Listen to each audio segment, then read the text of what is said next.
Bienvenue dans cette 10e vidéo de la présentation du modèle de la dynamique universelle.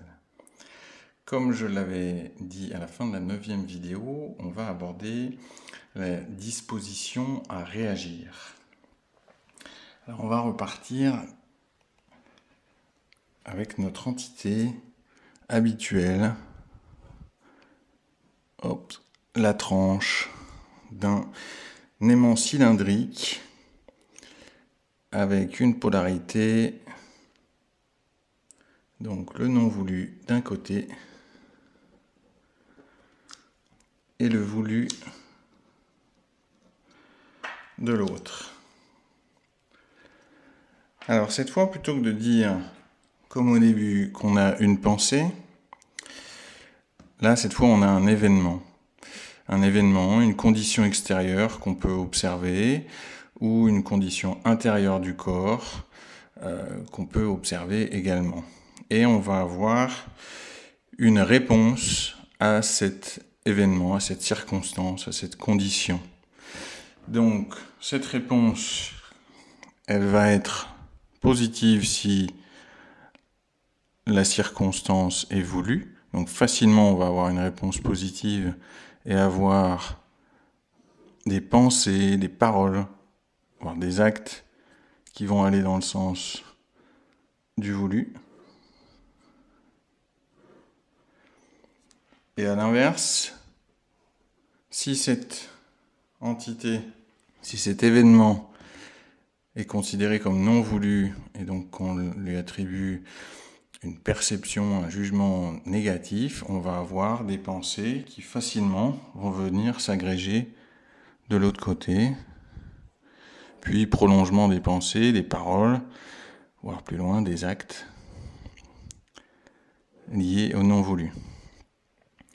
On peut enfin avoir un mixte des deux, à savoir un événement qui aurait des aspects du voulu et des aspects du non voulu, et qui attirerait des pensées, des paroles, des actes d'un côté, des pensées, des paroles, des actes de l'autre côté, donc un mixte vibratoire.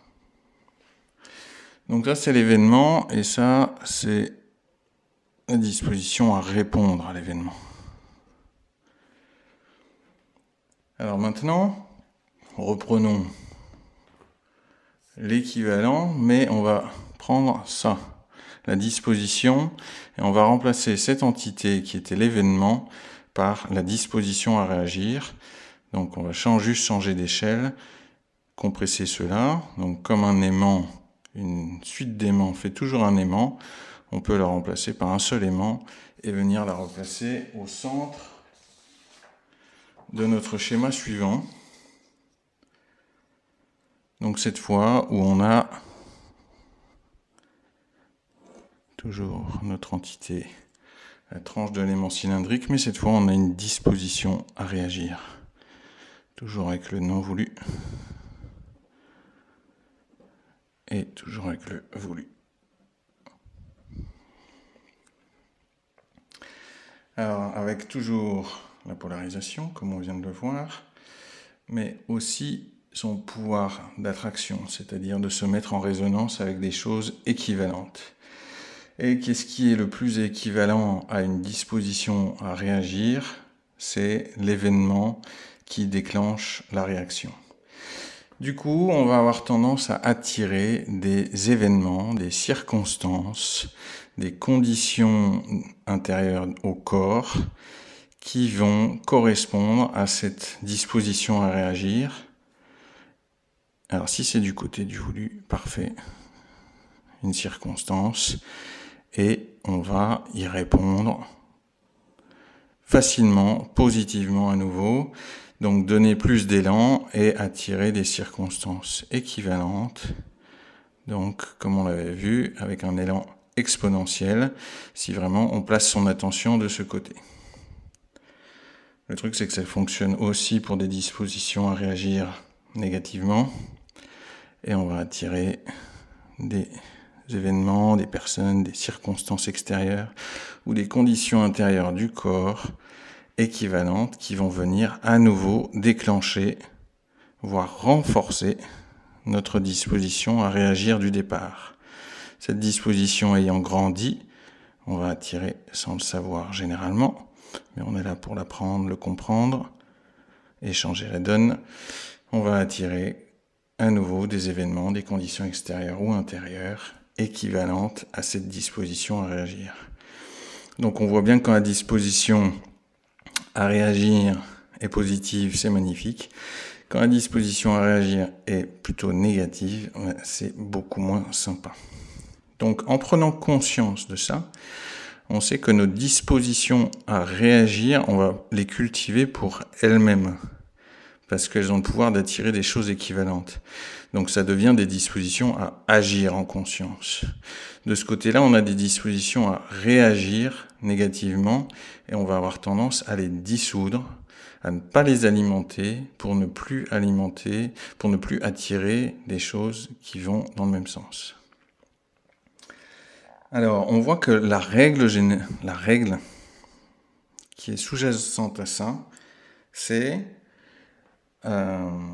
du type « ma disposition à réagir de telle manière attire plus de choses qui vont me faire réagir de la même manière et voire de manière plus forte, mais dans la même direction. » Donc, vous pouvez remplacer vos réactions.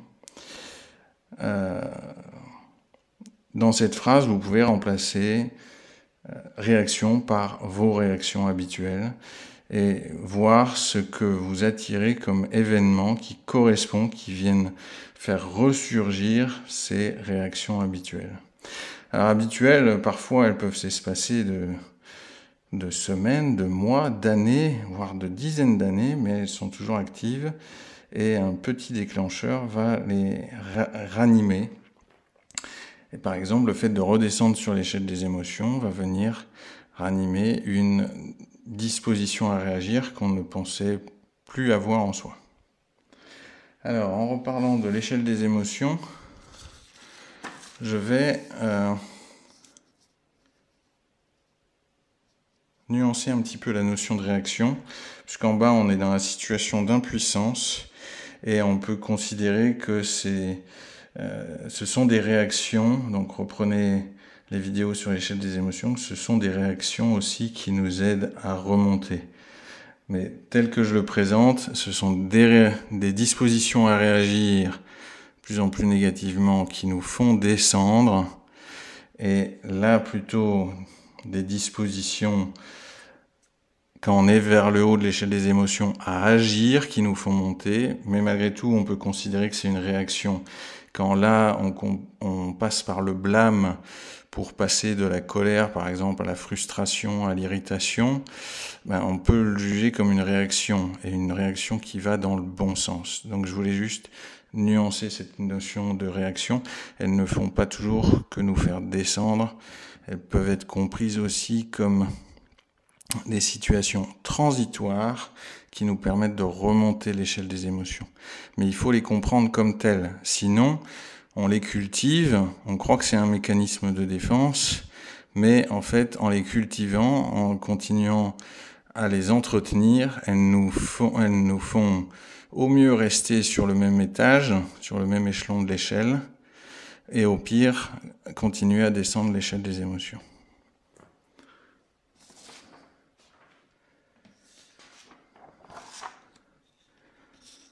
Ceci étant précisé, je vais vous donner quelques exemples un peu plus concrets de ce que peuvent être ces dispositions à réagir. Alors on va griser, j'avais pas grisé, faire la distinction entre les deux côtés. Alors une disposition à réagir, ça peut être par exemple notre disposition à critiquer. Notre disposition à critiquer, on l'a dit, on peut faire une phrase, notre disposition à critiquer va nous amener plus de choses à critiquer. Donc plus de choses, plus de gens, plus de situations à critiquer. Alors là aussi, nuance, par rapport au sens critique. Avoir du sens critique, c'est une bonne chose. Je le placerai plutôt de l'autre côté et je définirai plutôt comme avoir du discernement, pouvoir se poser des questions et y trouver des réponses, qui va dans le sens du voulu. Une autre, très courante, la disposition à se plaindre. Disposition à se plaindre va nous amener des conditions qui vont nous donner raison de nous plaindre et nous donner raison de continuer à alimenter notre plainte. Alors la plainte, c'est un bon exemple pour dire que ces dispositions à réagir, elles fonctionnent un peu comme des moteurs qui vont se nourrir, qui ont toujours besoin de carburant. Et le carburant qu'elles vont trouver, c'est des réalités disponibles vibratoirement qui vont venir nourrir cette disposition. On pourrait dire aussi que cette disposition à réagir, c'est un ogre qui doit se nourrir absolument et il va trouver dans les réalités disponibles vibratoirement des réalités dont il va pouvoir se nourrir pour continuer à grandir. Alors on va avoir la disposition, par exemple, à blâmer. Alors du coup, on va avoir des personnes ou des événements à blâmer. On va avoir la disposition à se justifier, par exemple. Donc on va avoir des gens qui nous demandent de nous justifier. Puis plus on va se justifier, plus ça va ressembler à être sur la défensive. Et plus on va être sur la défensive, plus on va avoir tendance à avoir des gens qui nous demandent des comptes, voire qui nous attaquent. Et puis si on se sent coupable, au final on va avoir des gens qui nous accusent. Et alors là, évidemment, on retrouve clairement l'échelle des émotions et on descend vers culpabilité. On peut descendre au sentiment d'injustice où on est accusé à tort et on réagit. On pense que plus on va réagir fortement et crier notre innocence, plus on va se libérer de la situation. Et pourtant, c'est notre disposition à réagir que nous sommes en train de faire grandir.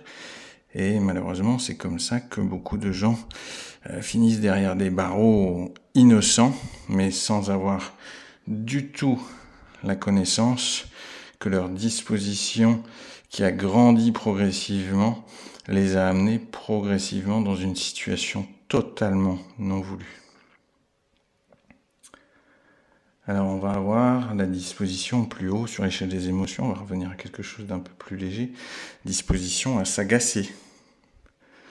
La disposition à s'agacer, elle va amener des situations qui vont venir alimenter notre agacement, donc faire grandir notre disposition.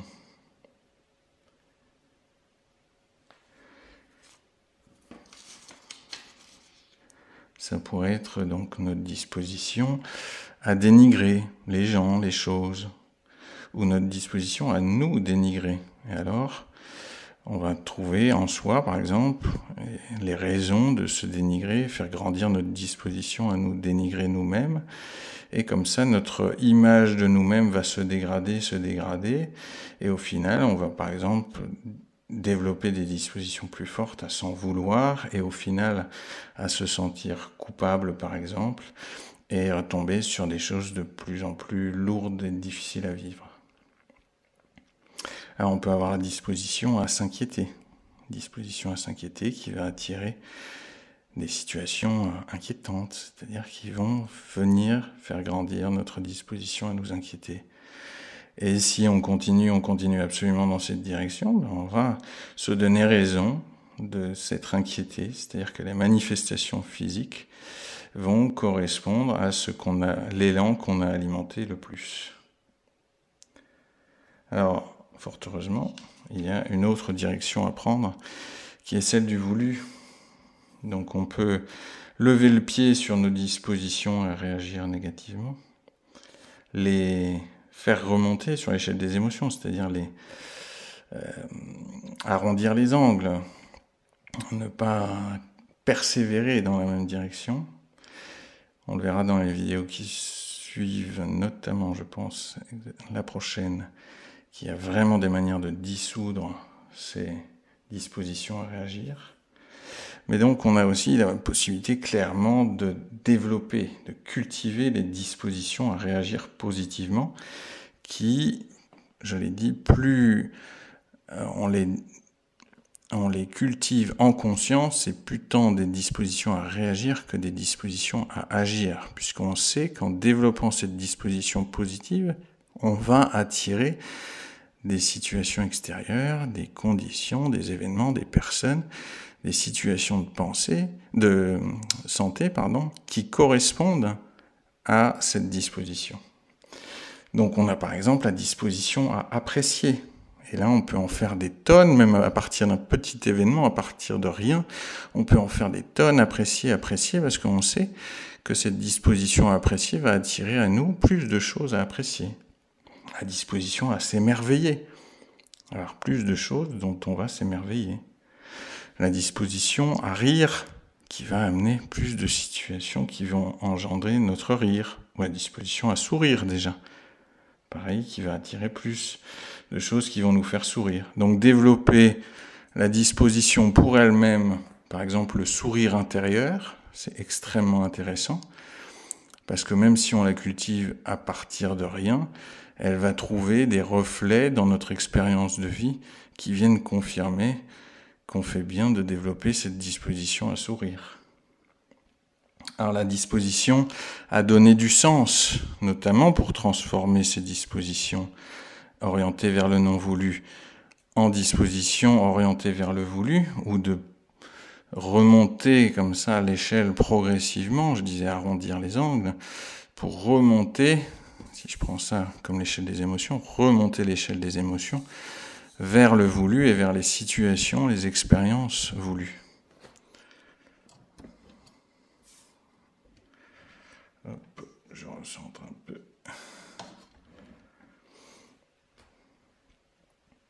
Alors je disais donner du sens, c'est-à-dire que comprendre que ce qui nous arrive est le reflet de ce qu'on a alimenté à un moment donné.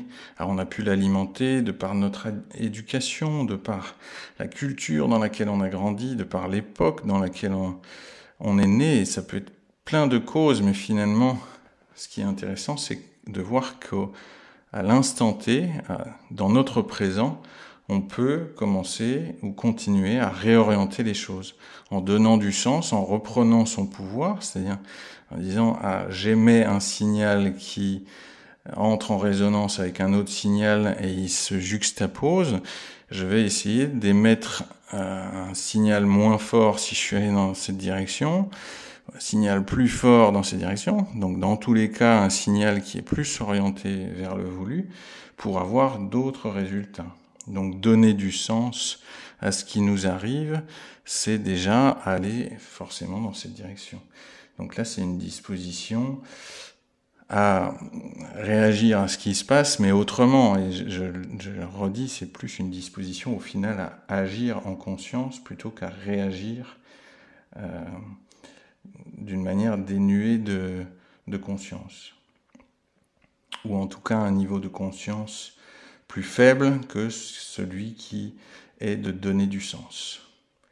Donc la disposition à discerner, justement, à faire des nuances, à comprendre, à questionner, à mettre d'un côté certaines choses, de l'autre côté d'autres choses, c'est-à-dire à faire des nuances, à ne pas faire des paquets, des généralisations qui enlèvent toute nuance et qui nous amènent vers la confusion.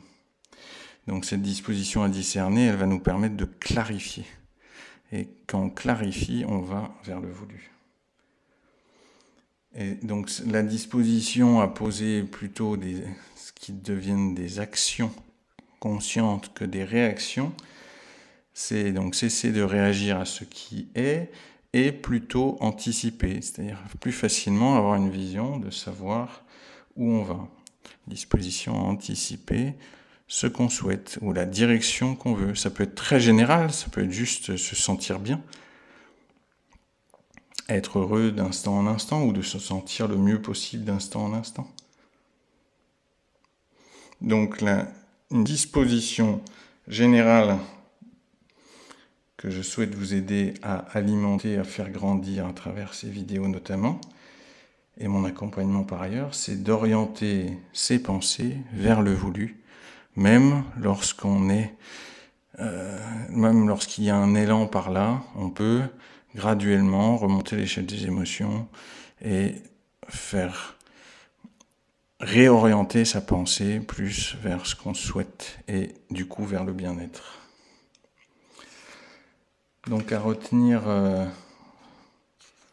dans cette vidéo, c'est que vous pouvez prendre toute disposition à réagir, c'est-à-dire prendre vos habitudes de réaction et se dire ma disposition à réagir de telle manière a tendance à attirer plus de choses qui vont venir alimenter cette réaction et c'est quelque chose qui s'auto-alimente.